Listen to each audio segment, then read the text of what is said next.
Ahojte pri Evanjeliu inak, krátkom videu, kde sa zamýšľam nad Evanjeliom Krista vo svetle modernej psychológie, filozofie a snažím sa ho pretlmočiť trošku do ľudskej reči. Dnes veľmi silné, krásne Evanjelium o tom, že treba milovať nepriateľov. Počuli ste, že bolo povedané, milovať budeš svojho blížneho a nenávidieť svojho nepriateľa, ale ja vám hovorím, milujte svojich nepriateľov a modlite sa za tých, čo vás prenasledujú, aby ste boli synmi svojho Otca, ktorý je na nebesiach, veď on dáva vychádzať slnku nad zlých i dobrých a posiela dážď nad spravodlivých a nespravodlivých. Začnem takou otázkou, viete, aký je najväčší životný omyl? Také spoločné klamstvo alebo lož, ktorej všetci veríme.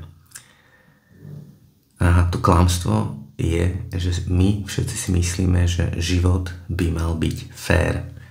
A on kurva nie je fér. Akože ani omylom, ani náhodou. Neviem, odkiaľ sa v nás bere táto istota, táto túžba po spravodlivosti a potom, aby všetko bolo proste fér. Určite je to nejaké volanie, nejaké po niečom vyššom, alebo tak, že tú túžbu nám do srdca dal Boh. Ale myslieť si a žiť život v presvedčení, že by život mal byť fér, že by si nemal ochorieť, že by nemali ochoriť tvoji najbližší, že smrť sa ťa netýka ani tvojich najbližších, ani tvojich detí, ani tvojich rodičov, partnerov. Veľký omyl, obrovský omyl. A proste faktom je, že život nie je fér a nikdy nebol a nikdy nebude. Je tu Ježiš Kristus, ktorý prináša ďalšiu že revolúciu. Milujte svojich nepriateľov. To není fér milovať nepriateľa, niekoho, kto mi robí zle, kto mi ubližuje, kto ma pribije na kríž. Modlite sa za nich. A budete synmi nebeského Otca. Hej. Ježišové učenie není ani zďaleka fér. Totálny opak toho, čo je fér. Milujte nepriateľov. Lenže keď sa pozrieme bližšie, tak uvidíme, že nenávisť, závisť, to sú všetko veci, ktoré ťa pohlcujú, zožerajú znútra. Ježiš tu prináša, milujte svojich nepriateľov, hej. Nahrniete im tak, to hovorí Pavol v liste, žeravý popol na hlavu proste, keď budete milovať tých, čo vás nenávidia. Ježiš hovorí o tom, že keď ťa nutí niekto s ním 1 mílu, tak chod s ním 2. Rímski občania mali právo donútiť Židov alebo podriadené národy k tomu, aby im odniesli nejakú batožinu 1 mílu.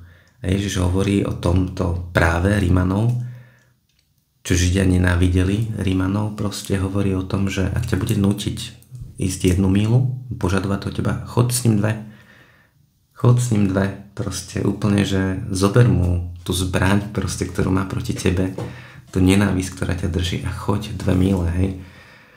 Láska otvára, slnko svieti na dobrých aj zlých, proste slnko nerieši, či bude svietiť len na dobrých alebo zlých. Láska je totálna sloboda, totálne otvorenie a môže vyzerať veľmi nefér, ale proste prináša brutálnu slobodu a vietor a toto je to Božie, toto je ten duch Boží, hej. Toto je niečo, čo ide proti našim ideám, presvedčeniam, našej slepej spravodlivosti, ktorá si nedovedí po kraj nosa a tak ďalej.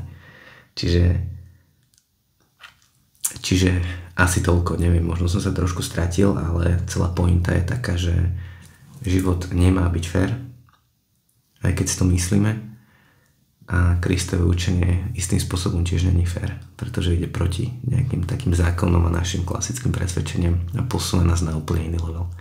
Majte požehnaný čas a milujte dnes to, čo je, milujte to, čo sa deje, nie je to akokoľvek ťažké. Boh má svoje cesty a vie, dôverujte, ste milovaní synovia a dcéry nebeského Otca. Nemáte sa čoho bať.